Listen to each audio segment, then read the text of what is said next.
আসসালামু আলাইকুম। আশা করছি সবাই ভালো আছেন। আল্লাহর অশেষ রহমতে আমিও আলহামদুলিল্লাহ অনেক ভালো আছি।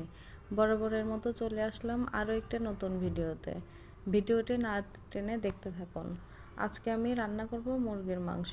সেজন্য আমি নিয়ে নিয়েছি এখানে কিছু পরিমাণ পেঁয়াজ কুচি ও একটা আলু, সাথে নিয়েছি কিছু গরম মশলা। এবার মূল রান্নাতে চলে যাই। প্রথমে তেল দিয়ে নিয়েছি। তেলটা একটু গরম হলে এর মধ্যে দিয়ে দিব আমি গরম মশলা।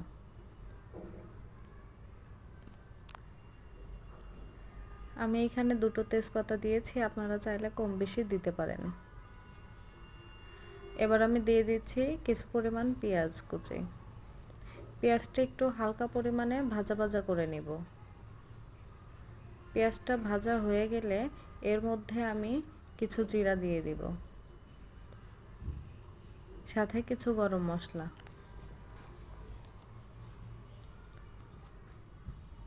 এই মুহূর্তে আমি দিয়ে দিচ্ছি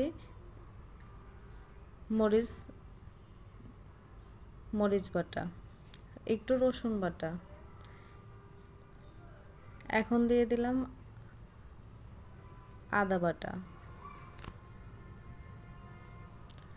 মশলার পরিমাণটা আপনারা মাংস অনুযায়ী দিতে পারেন, কম বেশি দিতে পারেন। এইখানে যেহেতু আমার মুরগির মাংস একটু কম পরিমাণে, সেই জন্য আমি মুরগির জন্য মশলাগুলো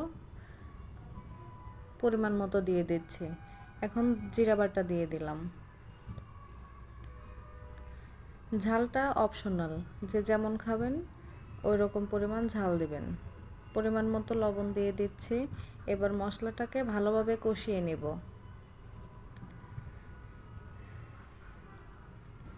দেখুন আমার মশলাটা ভালোভাবে কষিয়ে নিচ্ছে। এই এই এখন দিয়ে দেব পরিমাণ মতো একটু পানি, যাতে মশলাটা ধরে না যায়। আর তারপরে দিয়ে দিলাম হলুদ গুঁড়া, জিরা গুঁড়া, ধনিয়া গুঁড়া আর মরিচ গুঁড়া।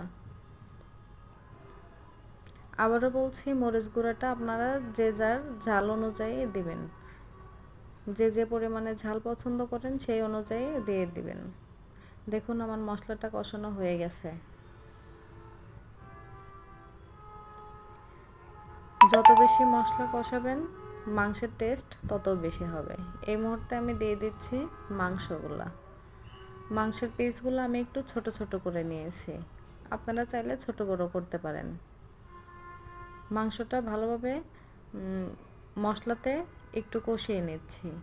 এই মুহূর্তে কষানো শেষ হলে আমি দিয়ে দেব আলু।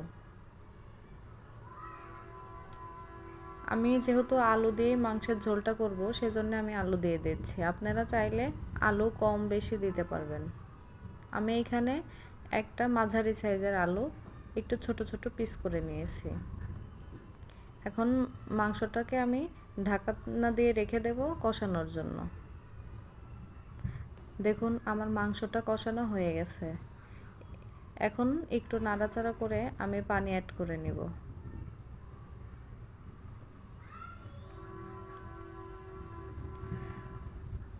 এই মুহূর্তে আমি পানি অ্যাড করে দিয়েছি।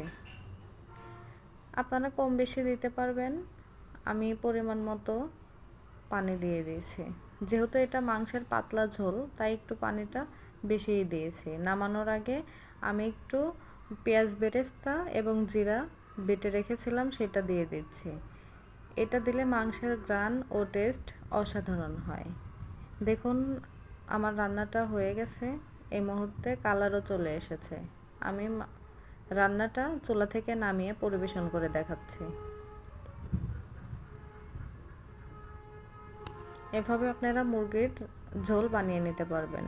আর আমার ভিডিওটি যদি ভালো লেগে থাকে লাইক কমেন্ট শেয়ার করবেন এবং সাবস্ক্রাইব করতে ভুলবেন না। সবাই পাশে থাকবেন। আর আমার ভিডিওটি অবশ্যই লাইক দিবেন। আল্লাহ হাফেজ।